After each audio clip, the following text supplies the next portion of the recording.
Ladies and gentlemen, thank you for standing by, and welcome to the Donaldson's fourth quarter and full year 2020 earnings conference call.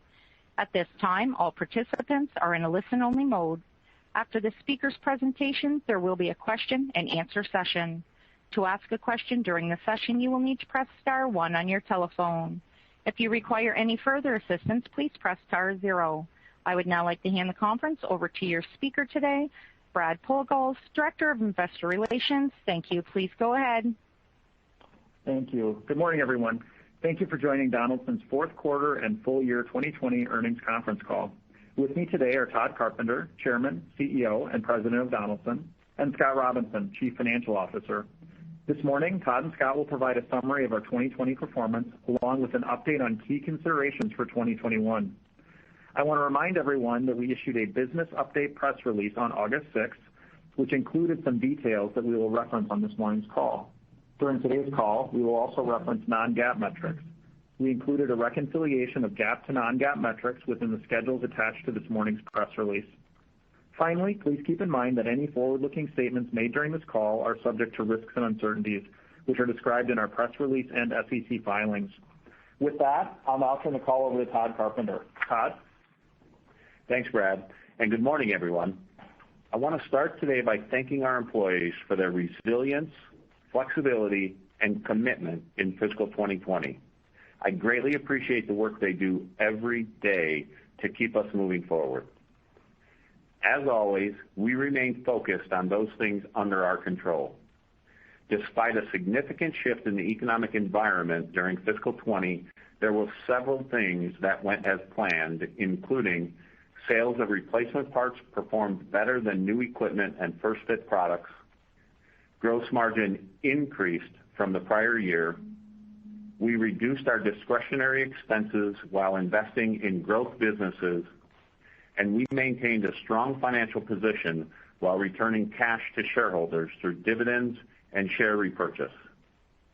We are entering fiscal 21 with clear priorities and engaged employees. We do not anticipate strong market conditions overall this year, but our diverse business model and robust operational capabilities give me confidence that we can make progress on our strategic initiatives in any economic environment. We will talk more about our longer-term opportunities later in the call, so I'll now turn to a brief overview of fourth quarter sales. Total sales were $617 million in the quarter, with sequential increases in June and July. Compared with the prior year, sales were down 15%, which is consistent with the forecast we provided in early August. Both segments experienced a similar decline. However, there was quite a bit of variability within the results. In the engine segment, our first-fit businesses remain under the most pressure. Fourth quarter on-road sales were down 44% from the prior year. The U.S. is the largest portion of on-road, and it accounted for much of the decline as the cyclical slowdown in Class 8 truck production was magnified by the pandemic. As a reminder, on-road first-fit in the U.S. is only about 3% of total Donaldson sales, so our aggregate exposure to that market is limited. Sales in off-road were down 24% in the quarter. More than half the decline was due to exhaust and emissions. There were pre-buys in Europe last year related to an oncoming regulatory change, and new programs for our exhaust and emissions products are not yet at meaningful volumes. In the U.S., production of heavy-duty off-road equipment remains depressed, particularly for the construction and mining industries. On the other hand, off-road sales in China were up nearly 50% in the fourth quarter. The Chinese government is investing to stimulate activity, which is benefiting our off-road business. Additionally, we continue to win new programs with local manufacturers, and some of those programs were won with PowerCore. These are new customer relationships in the country that produces more heavy-duty equipment than anywhere in the world. We are learning how to best support these local manufacturers and we know that will come with order volatility, but our team in China is motivated as we see the opportunity for significant long-term growth. Sales trends for engine aftermarket were predictably better than our first-fit businesses. Fourth quarter aftermarket sales were down 11%, reflecting a decline in the mid-teens for sales through our independent channel. The headlines in our independent channel are fairly consistent with third quarter.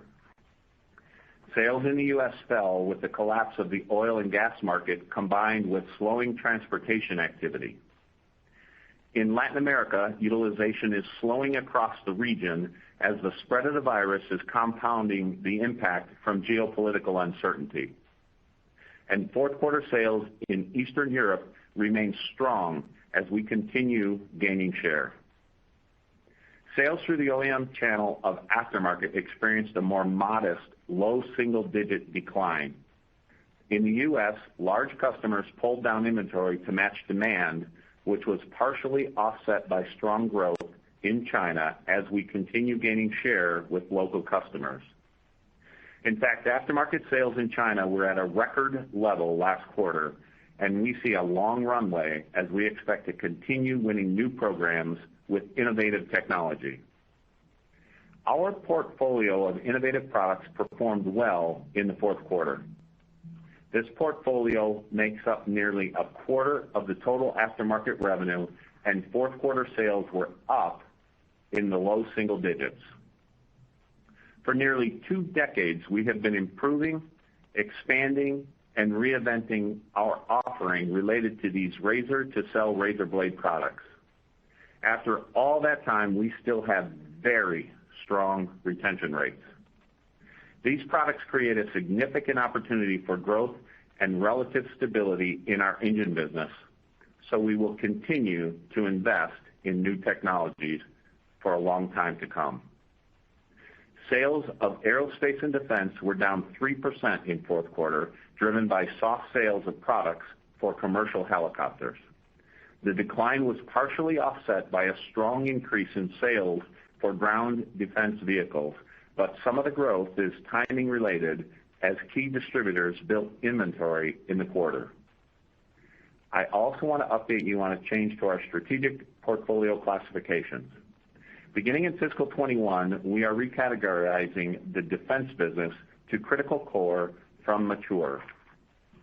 Our mature businesses are committed to generating cash that allows for investment elsewhere, while critical core businesses are geared towards driving share gains in existing markets with new technology, services, and relationships. The defense business has won new programs with our robust engineering capabilities, and we expect these wins will deliver solid returns over a long time horizon. Turning to our industrial segment, fourth quarter sales were down 15%, driven in large part by the dust collection business within Industrial Filtration Solutions, or IFS. Sales of new dust collectors and replacement parts were down as customers continued to defer investment and reduce output. The quote-to-order cycle remains elongated, with large projects being put on hold while smaller must-do projects tend to move forward. At the same time, our value proposition still resonates. Fourth quarter sales of our downflow evolution dust collection systems were up in the low teens, and the sales of those replacement parts grew more than 30%. The downflow family of products is only about 15% of total dust collection sales today, but it has grown rapidly as customers appreciate the space and energy savings it offers, and we value the ability to retain the aftermarket. We are also building the dust collection business through our e-commerce platform, shop.donaldson.com. We turned on the ability to take guest orders earlier this year, and we are encouraged by the results. While incremental dollars are still small, we have seen a significant number of new dust collection customers.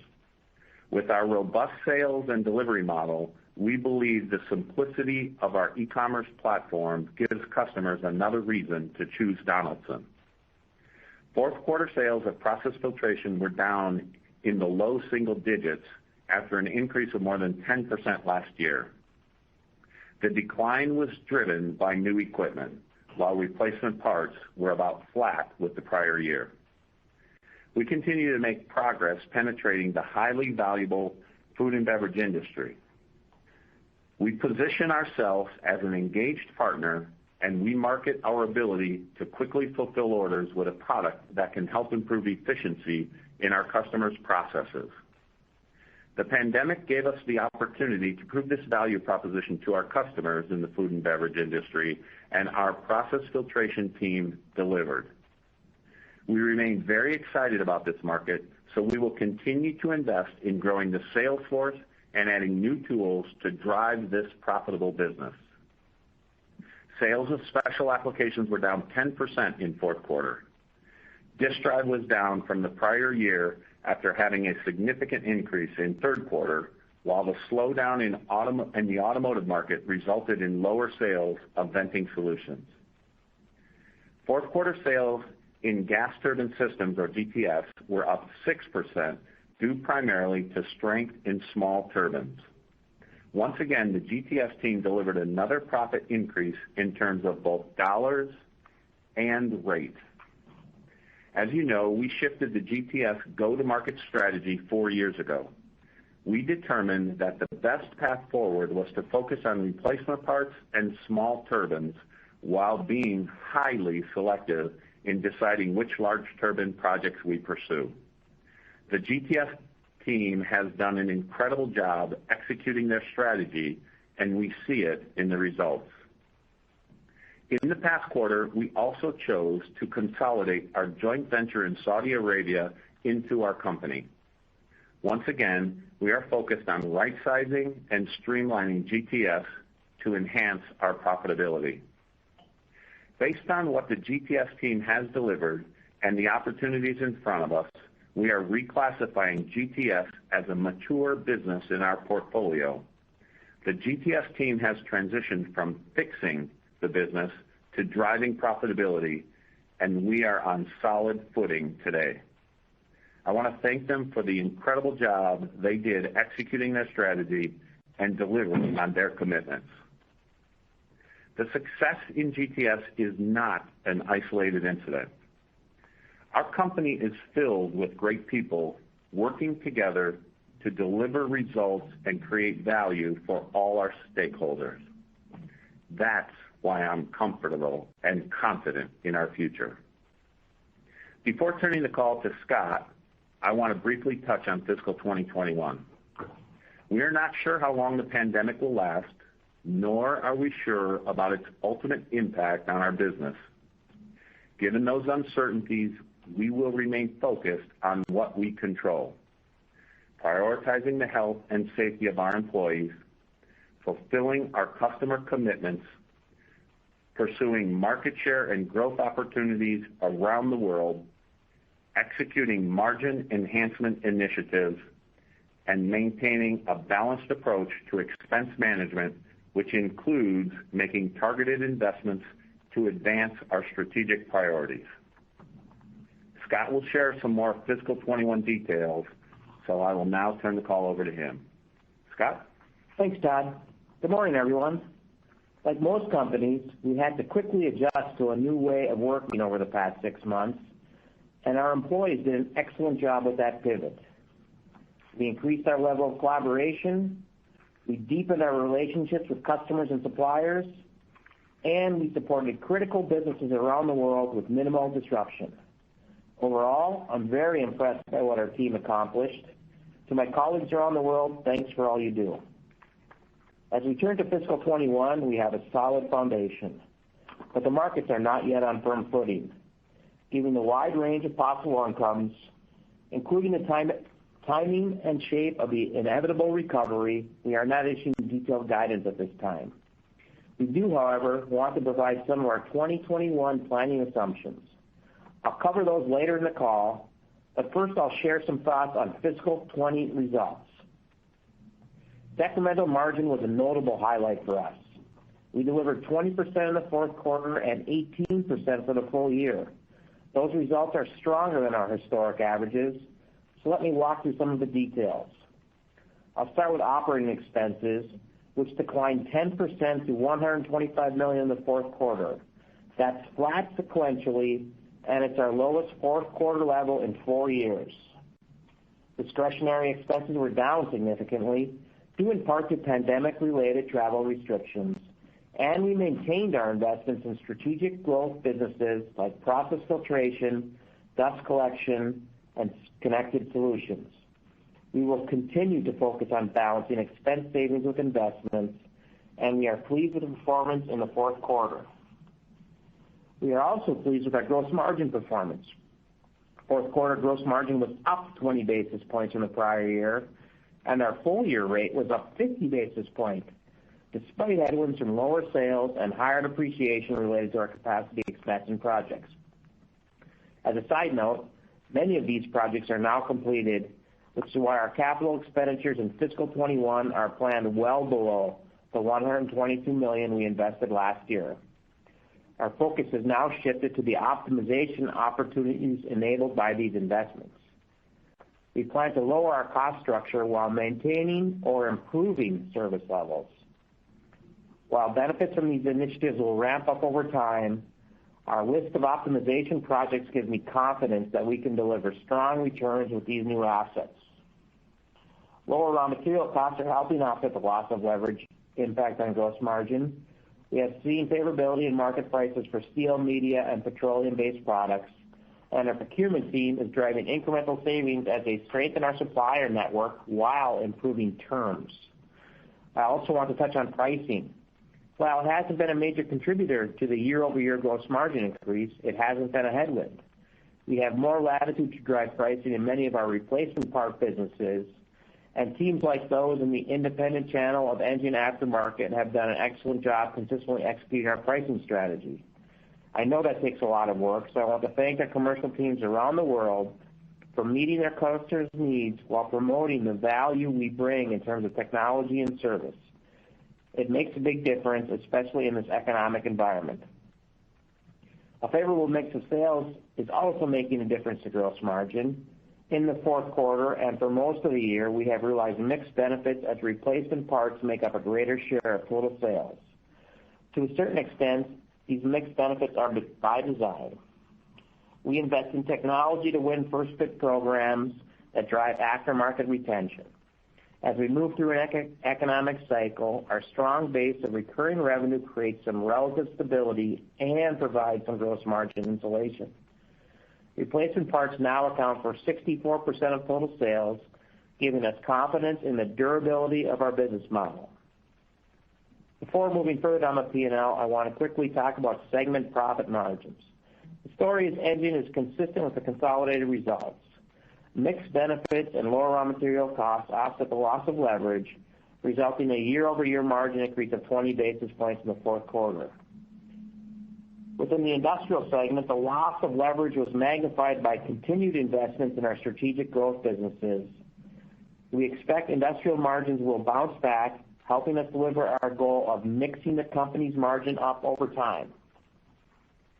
Moving back to the P&L, other income was $2.7 million in the fourth quarter, compared with an expense of $500,000 in the prior year. Improved performance in our joint ventures was a benefit in fiscal 20, and the fourth quarter expense in the prior year reflects a charge related to our global cash optimization initiatives. These initiatives, which allowed us to streamline our legal entity structure, were enabled by tax reform. We excluded the charge from last year's calculation of adjusted earnings per share, and we also excluded a non-recurring charge related to tax reform legislation. With that in mind, it's best to compare the reported fourth quarter tax rate of 21.1% with the prior year's adjusted tax rate of 21.4%. While the delta between rates is not significant, I'll point out that current and prior rates were well below what we would typically expect. The fourth quarter 2020 rate benefited from a favorable mix of earnings across jurisdictions, while the 2019 adjusted rate included a non-recurring benefit related to the favorable settlement of an audit. As we think about fiscal 21, we see our full-year tax rate going up in 2020 to be more in line with our long-term estimate of 24 to 27%. In terms of our financial position, we feel good about where we ended the year. Our leverage ratio was 0.9 times net debt to EBITDA, and in the fourth quarter, we paid off a term loan for $50 million, and we reduced borrowings on our revolver by $110 million. We proactively drew from our revolver in the early days of the pandemic as a way to bolster our liquidity out of an abundance of caution. While markets still are uncertain, we are confident in our current position and no longer feel the need for that extra layer of security. Receivables were down meaningfully from the prior year, which is what we expect in this environment. Inventory was also down, but we plan further improvements this year as we focus on leveling with demand. Our fourth quarter and full year 2020 cash conversion rates increased meaningfully to 165% and 103% respectively, and we plan to exceed 100% again this year. Our fiscal 21 assumptions for sales are directionally consistent with recent trends. Sales are expected to vary widely by geography and market, and sales of our replacement parts and products for new markets should continue to outperform the company average. Additionally, we expect sales during the first half of 21 will be down versus the prior year due to the timing of when the pandemic began. We are seeing these sales trends play out in August, which we expect will be down about 10% from the prior year. Total sales for the month will also be down from July, but that's typical seasonality. Regional trends in August match what we saw in the fourth quarter. Sales in the APAC region are performing the best versus the prior year, led by growth in China. Europe is faring better, due in part to currency, while the U.S. and Latin America remain under the most pressure. And, as expected, we have pockets of relative strength from some of our more stable businesses, including engine aftermarket and process filtration, which are both up in Europe, while new equipment remains under more pressure. In terms of fiscal 21 gross margin, benefits from product mix and lower raw material costs should lessen as we compare against strong tailwinds in the prior year. At the same time, we will execute our optimization projects to position ourselves for long-term increases in gross margin. Our fiscal 21 operating expenses will also have some puts and takes. Resetting our annual incentive compensation plan generates a headwind of about $13 million, and we are planning to make further investments in our strategic growth businesses and technology development. We plan to substantially offset these increases by controlling expenses, which will likely see some benefits from pandemic-related restrictions and comparing against a higher level of spend in the first half of the prior year. Should we see an opportunity that makes sense, we will also explore additional optimization initiatives. Finally, we plan to repurchase at least 1% of outstanding shares in fiscal 21, which would offset any dilution from stock-based compensation. Any repurchases beyond that level will be governed by macroeconomic conditions, our investment opportunities, and our balance sheet metrics. Should conditions improve, it is not unreasonable to assume we will go above the 1% in fiscal 21. At a high level, our objectives for the new year are consistent with our long-term strategic agenda. We will pursue growth and market share opportunities in our advance and accelerate portfolio of businesses, drive optimization initiatives that will strengthen gross margin, control discretionary expenses while making targeted investments, and protect our strong financial position through disciplined capital deployment and working capital management. These are the actions we can control, and I am confident in our ability to deliver in 2021. Before turning the call back to Todd, I want to share some news. After 5 years as our investor relations director, Brad is going to be moving to Belgium to take over as finance director of our Europe Middle East region. COVID makes the timing a little uncertain, but I know he's committed to facilitating a smooth transition when we find his replacement. Thanks, Brad, for all your work in IR. You have done an excellent job. And congratulations on the exciting new adventure with Donaldson. I will now turn the call back to Todd. Todd? Thanks, Scott, and I offer my congratulations to Brad as well. You'll clearly be missed in this role, but we all know it's a great opportunity, so we're very excited for you. I'm confident in our ability to navigate the complexities of the current environment, and I'm equally confident in our ability to create long-term value by meeting the evolving needs of our customers. We have strong relationships with our customers, and they range from some of the world's biggest brands to small business owners. We are grateful for the partnerships we have, and I want to thank our customers around the world for their continued support of our company. Our goal is to solve our customers' complicated filtration challenges in a way that allows them to deliver great products efficiently, and I think we're doing well against that objective. Let me share some examples of what I mean. In the engine segment, our FilterMinder team released a wireless monitoring system that helps fleet managers optimize their maintenance schedules for on-road and off-road equipment. Our system integrates into the existing telematics and fleet management infrastructure, making it easy for our customers to adopt this valuable technology. We're also expanding connecting solutions into the dust collection market with our IQ offering.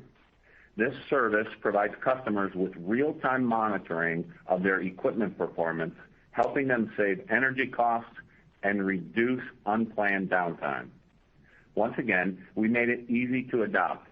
Our IQ setup can be used on any brand of dust collector, and the retrofit process is very simple. Our e-commerce platform is another tool for helping customers operate more efficiently. Shop.donaldson.com has a global reach and offers features like real-time availability and personalization functionality, making it easy for customers to find what they need and place new or repeat orders.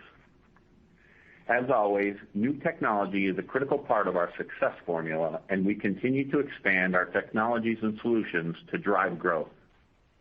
Many of our engine customers are looking to improve fuel economy and reduce emissions, and our products can help them achieve their goals. We have shown that consistent use of our PowerCore products can help end users improve fuel economy, and it provides value to our OEM customers as they can retain more of their parts business.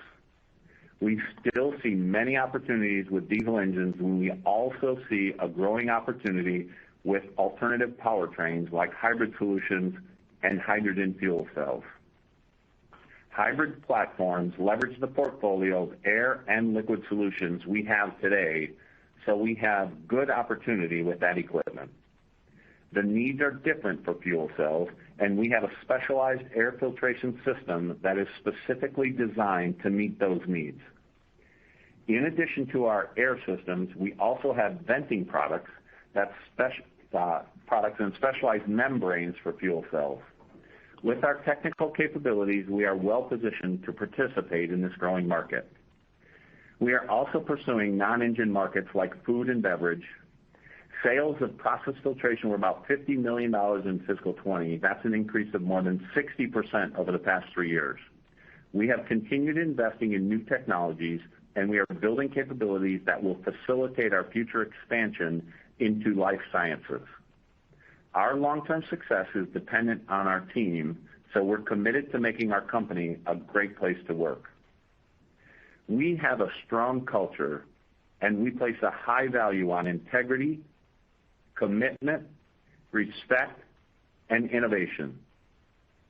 We also have a continuous improvement mindset, so we recently created a Diversity, Equity, and Inclusion Council that will help identify and implement practices to make us a stronger company. The council is being led by a passionate group of employees, and I want to thank them for stepping up to move us along in this important journey. We are also on a journey with our sustainability practices. We began developing our global sustainability strategy last year. We have engaged our stakeholders, and we have identified a long list of projects for reducing greenhouse gas emissions, energy consumption, and wastewater. Implementing and maintaining sustainable practices is one more way we drive towards our purpose of advancing filtration for a cleaner world. As I close today's call, I want to thank again our employees for their contributions during fiscal 2020. I'm proud of what we accomplished as one Donaldson, and I look forward to another successful new year. Now I'll turn the call back to Lisa to open the line for questions. Lisa? Thank you. As a reminder, to ask a question, you will need to press star one on your telephone. To withdraw your question, press the pound or hash key. Please stand by while we compile a Q&A roster. And our first question comes from the line of Nathan Jones from Fiscal. Your line is open. Good morning, everyone. Good morning. Maybe we just start on the top line. Fourth quarter sales in aggregate down about 15%, and you said August was down about 10%. Can you talk a little bit about how the comparisons in the fourth quarter progressed? And is that August down 10% a better comparison than the exit rate out of the fourth quarter? Or, have things started to settle down here and it's kind of hovering in that -10 range? Just any color you can give us on how that's progressed over the last few months. Nathan, this is Brad. I'll start. And as a reminder for you and the group, a few months ago we announced that May sales would be down 24%, and of course that came out the way we expected. So when you put June and July together, they were down in the low double digits, which is pretty consistent with the trend we saw year over year in April. In August. The decline in August from July is also not atypical seasonality. We would typically see that falling off as we get more towards the fall and winter months.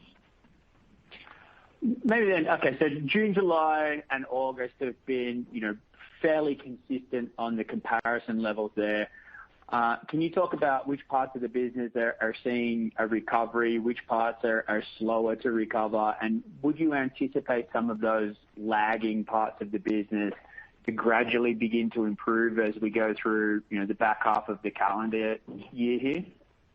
Sure, Nathan, this is Todd. So the businesses are very mixed, as you might imagine. So any first fit type business, so on-road vehicles or off-road vehicles with first fit production have the most significant headwinds, and the most significant headwinds in the company is on-road United States first fit business. The rest of the businesses, such as aftermarket and both in the independent channel and the OE channel, are more modest headwinds, and we do see that with the destocking that has occurred in the previous 2 quarters, really at a pull-through like level. As we turn to the industrial side, the most significant headwinds are going to be first fit equipment in our industrial air filtration business. We also see slight headwinds in the replacement parts because industrial production has not come back, particularly in the United States, to the levels that we would expect. That's where we are at the moment. We would expect the first half, especially because COVID hit in the second half of last year, we would expect the headwind to be more predominant in the first half, and then, of course, with the easier comps and such, a growth overall for the company to be in the second half of our fiscal year. So I guess with where you're at now, kind of low double-digit declines in July and June, 10 in August, you should probably see some of those lagging businesses get a little bit better as we go through the back half. So is it at least fair to say that first half revenue comparison should be down in the single digits somewhere rather than the potential for it to be down in the double digits? Tough to say, specifically where clearly a high single to low doubles in a first half is not out of any of the models that we have built here. Okay, thanks very much. I'll pass it on. Thanks, Nathan. Thanks, Nathan. Our next question comes from the line of Bryan Blair from Oppenheimer. Your line is open. Thanks. Good morning, guys. Hi, Brian. Hi, Brian. I was hoping we could dig in a little more on your gross margin performance. Up 50 bips for the year, despite top line headwinds that obviously stands out. I was hoping if you could parse out the operational lift from your initiatives. I think you were targeting 50 to 75 basis points there. And then the benefits of favorable mix and lower material costs relative to the clear hit from utilization? Yeah. So I mean, we're pleased with the overall gross margin performance. It's obviously been something we've focused on for quite a while, and I think you covered the main points there. If we look at kind of mix in raw materials, we would probably put that in the 100 basis points range. If you look at the loss of leverage, offset somewhat by all the imperatives that we've had, that probably took us down 80 basis points. And then you have a lot of little puts and takes, some added depreciation, and some other things to kind of sum to that overall improvement. So it's been, mix in raw materials on one hand, and then, loss of leverage, but we've saved or spared quite a bit of that by all the great projects that have been completed, and we look forward to those projects moving to more of an optimization phase this year, which will help our margins next year and into the future. Got it. Appreciate the detail. And on that front, it sounds like gross margin dynamics will be somewhat similar in fiscal 21, just lessening impact from the favorable mix and then lower raws that you've had. Given your current outlook, is the expectation for further gross margin improvement this year, or is it too early to call? No, we're committed to improving those gross margins, and I think you hit it right on the head. And we're going to continue to push to drive margin improvements, pending reasonable levels of sales. Okay. And kind of a housekeeping question, and understanding you're not providing a hard number on your CapEx guide. Is there a range as a percentage of revenue we should think about for 2021? And then looking forward, any shift to normalized CapEx in that 3% of sales range? Yeah, so that's what I was going to say. A kind of a normalized range, where we've always said is 3% of sales. I think we can be under that for next year quite a bit. We said we were at a net number of $122 million for this year, which is kind of the completion of our investment period that we're quite happy to be kind of done with. So we would expect to be under our normal run rate, and then obviously significantly under FY20. So, we're going to get into a point. I noted that we expect our cash conversion for next year to be greater than 100%, and that's driven partly by improvements in working capital and then a lower level of CapEx. Got it. One last one, if I can. Any quick update you can offer on your M&A pipeline? Seems like there's been a little bit of an uptick in activity, at least for companies that have more proprietary funnels, and you certainly have capacity if the right deals are there. Yeah, Brian, this is Todd. We continue to work the M&A pipeline that we have. We would suggest to you that it still remains robust, and no change in our stance, our philosophy, our ability to do a deal. We just continue to work it, and we'll continue to do so because we believe that's an important part of our long-term strategy. Okay. Thanks again, guys. Thanks. Our next question comes from the line of Joe Aiken from William Blair. Your line is open. Hi, this is Joe on for Brian today. Thanks for taking my questions. Hi, Joe. Hi, Joe.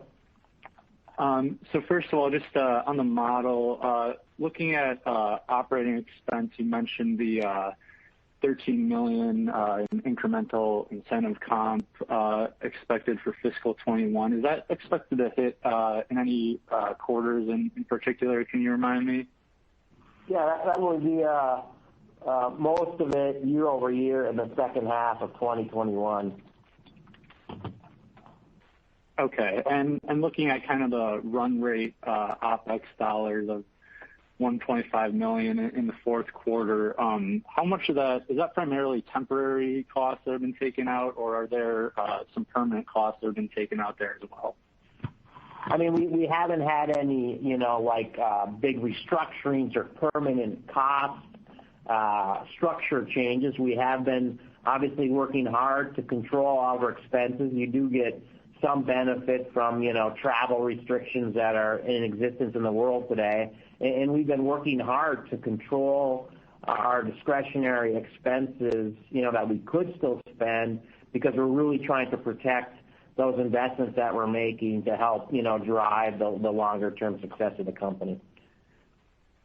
So, Joe, I'll just add a little bit of color. So, if you just look at the macro level from the way we're approaching this, we're playing a long-term game here, and our people around the world are doing a fantastic job at controlling what they can control, the discretionary expenses, while the company continues to invest in the long-term strategy. And the controlling of the expenses right now is allowing us to play offense where we can play offense. And so that's how we're looking at it, and we would congratulate and thank all the employees around the world for doing just an excellent job. Got it. Appreciate the color there. And then just switching gears, looking at some of the momentum you're seeing in China right now, how long can some of these tailwinds last? Have you seen some projects pulled forward as a result of the Blue Sky initiative and some of the investments China is making in stimulating the economy? Have you seen projects pulled forward, and how long can some of those tailwinds last? So it's important to understand that our representation in China is still low single digit across almost every one of our markets there. And so consequently, it can last a very, very, very long time. And we're just now getting some momentum with technology-based wins that are actually shipping to China national-based customers, which is expansion for us from the multinational-based customers that we had there. So our expansion in China can last a very long time as we continue to gain momentum, and it's broad. It's in our engine-based business on the first fit with first fit technologies of PowerCore. It's on the aftermarket side that we're gaining momentum, and it's also Blue Sky initiatives on the industrial side, particularly in the IAF business. Okay, thanks a lot. I'll pass it on. Thanks, Joe. Our next question comes from the line of Dylan Cumming from Morgan Stanley. Your line is open. Great, thanks. Good morning, guys. Morning. I just wanted to kind of jump back to industrial margins for a second. I think you guys have been expanding margins at a pretty good clip kind of year to date, but then obviously the decremental stepped up a bit this quarter. I guess, Scott, you mentioned it in your prepared remarks, but how much of that decremental would you say was kind of driven by some of the more internal investments you mentioned, versus say like an unfavorable mix of just kind of general lost operating leverage? Yeah, I think you hit it exactly on the head. I would say it's spread across those three factors of just the leverage on loss of volume.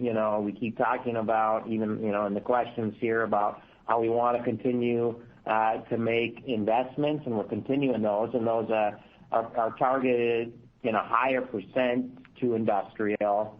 And then finally, we had a little weaker mix in the quarter, compared to the year-over-year comps, which drove it down a little bit. So we expect the mix to improve, and so that headwind will ultimately probably abate. And we got to get those sales starting to increase over time so we can get rid of the deleveraging issue.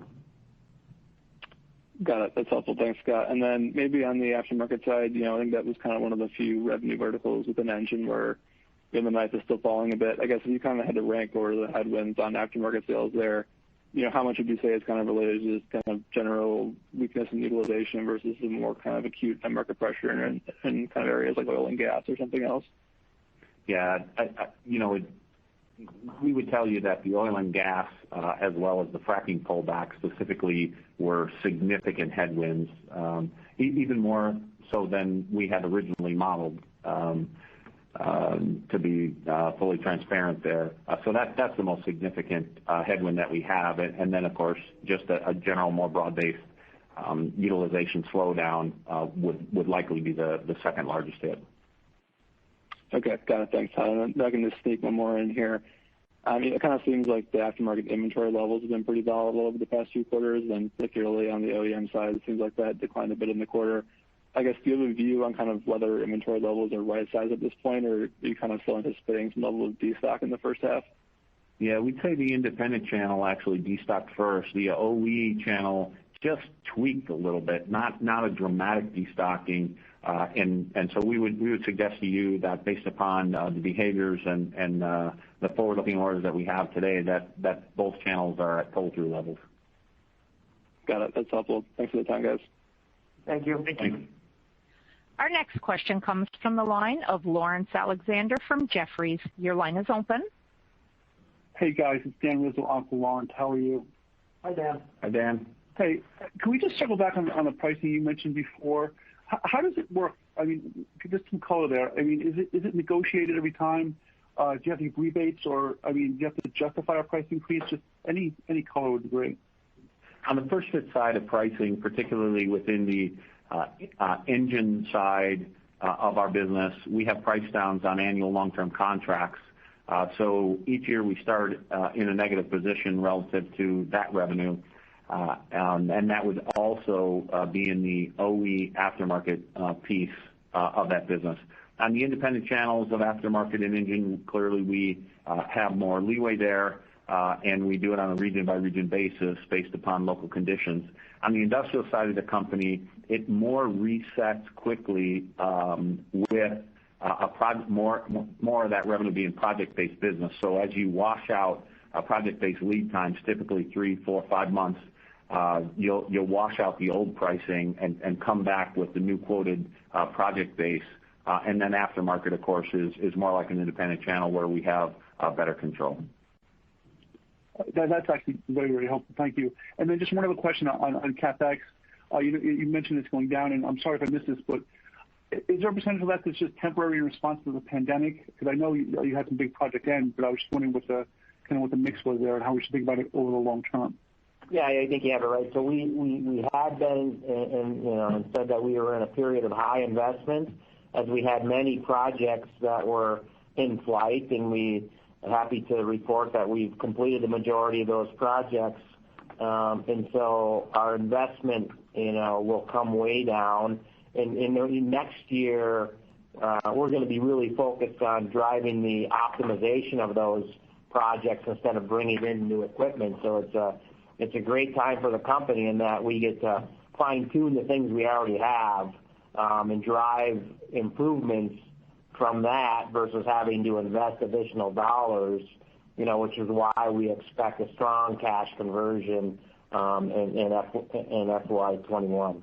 And just maybe a little bit of color. So, people often will try to connect the dot of the pandemic equating to our CapEx-based reductions here this fiscal year. And that's not really what you're seeing in our behavior.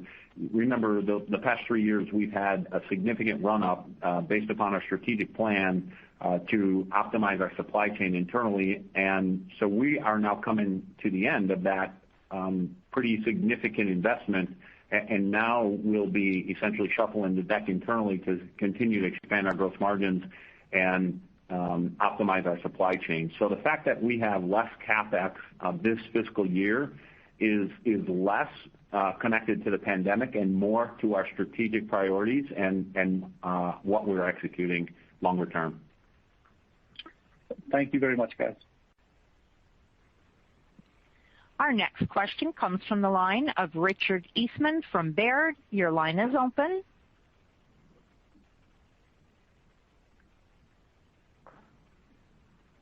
Richard Eastman, your line is open. Yes, thank you. Sorry, I was on mute. Thanks for the questions, and best of luck to Brad. Congrats, Brad. That's going to be exciting. Congrats. Hey, just a quick question around gross margins. I just want to go back to this for 1 second. In total, the gross margins for the full year were what, plus 50 beeps. And I'm curious the progress that was made in the engine versus industrial segments. And also, just Todd, you spoke to price there a little bit, but net was price kind of a neutral on gross margin for the year? I mean, again, it's going to move with presumably move with the mix, but I presume it's more the volume than it is a price impact on gross margin for the year. Yeah, net, Rick, pricing was flat across the company. Obviously, the very mixed results in different businesses, but to a total company, it comes out flat. Okay. And then the progress on the engine versus industrial side, relative to that 50 basis points overall, consolidated? Yeah, I noted in my script, that overall the engine story is kind of consistent with the consolidated results, which is, mixed benefit, lower raw material costs, offsetting by the loss of leverage. For industrial, they had the similar factors, but they also have the added concept of a little more investment and probably a little bit weaker mix. So those two additional factors come into play when you think about industrial.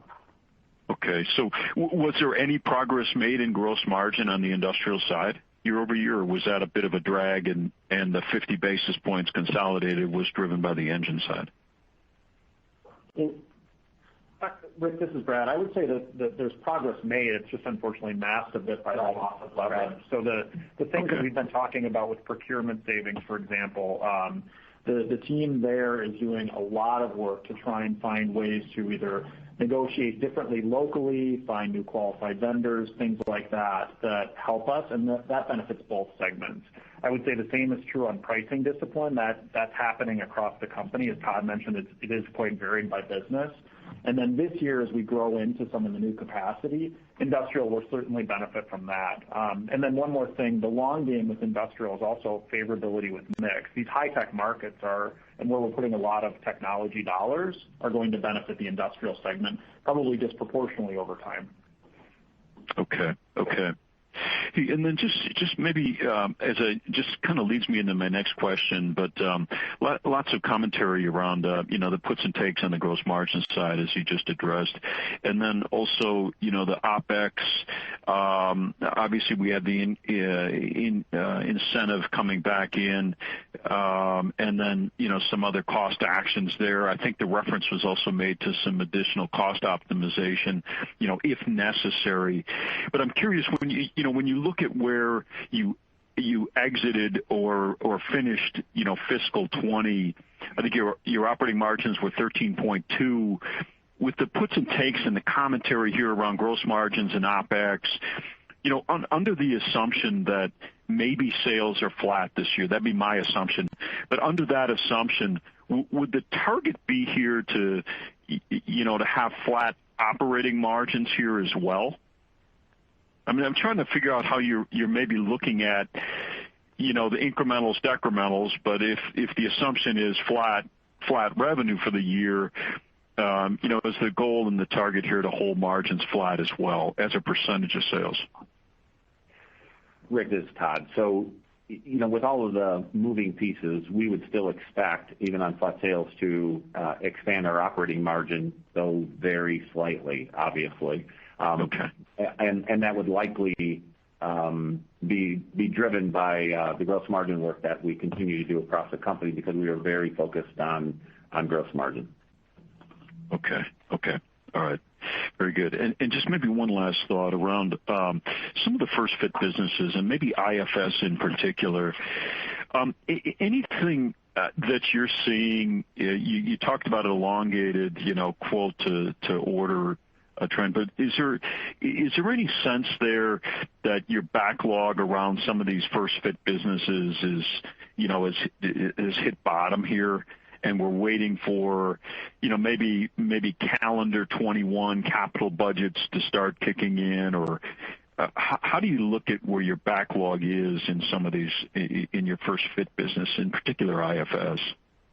So within IFS, on the first fit business, we've seen roughly on the conversion rate from quote to order, it's kind of doubled in its behavior, right? So, it's out over 100 days before people are making decisions. They're deciding on the must-do projects, the things that they have to do in order to protect, say, a particular environmental issue or whatever the case may be. They're doing the must-dos, but the rest, they're really pushing out, and it's been slow, and that's pretty broad-based around the world with the notable exception of China. China's a little slower, but not as slow as the rest of the world. They continue to move forward. So what do we look on the backlog? When will that change? I think people are waiting for industrial production to gain a little bit more confidence that they can really gear up their factories again, and that level of confidence is just not out there yet across our customer base. Okay. Okay. Yep. Okay, makes total sense.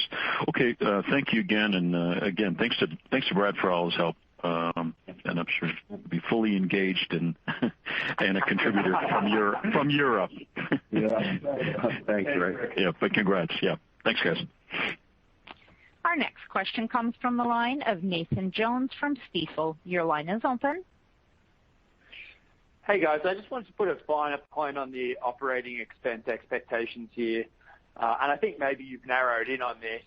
First half of the year is running, in about that 140 level. Second half of the year is running at about 125 per quarter. You've got, obviously, the stock comp coming back in, and you're probably going to have some of these temporary cost reductions, things like travel, that are going to increase here as we go forward. I think you said, on flat sales, you'd look at operating margins expanding a little bit, but mostly on gross margins, which would imply that, the annual operating expense in 21 is probably targeted to be roughly flat. So is it a reasonable expectation for us to think that, these low 130s is where we're going to go to and sit at through 2021? And as these temporary costs start to naturally roll off as economies reopen, are there any plans to take some more structural cost actions in order to offset those expenses coming back? Nathan, below 130s would be aggressive. We would not expect on a quarterly basis to hit that level of rate, just simply because we do have the investments coming online. So, for example, we have our new material research center that will be staffing up and putting online here in Q2, and other strategic investments that we have. So below 130s would be aggressive. We would suggest, and then longer term, with all this expansion that we've done to normalize the internal supply chain to really get after our gross margin initiatives, all we've done is we've advanced our strategic plan, our 3 to 5 year plan within operations, and we've built out our internal footprint, if you will. And so we continue to look at what are our next steps within that plan, and looking forward, should there be any kind of say tweaks or moves or restructuring actions relative to that operations plan that are necessary, clearly we would take those actions. And that would be the first place that we would look relative to where we're at in the company's actions. But what we're doing is we're just playing our operations playbook in order to continue to expand our gross margins, and that's how we're looking at it. Because just to clarify there, Todd, I said low 130s, not below 130. Oh, I'm sorry. Okay, thank you. I heard below 130s, and that would be aggressive. So low 130s makes more sense. Okay, thanks very much for the clarification. Yeah. Thanks, Nathan. Thank you. Thanks to you as well. I'll now turn the call back over to Todd Carpenter for closing remarks.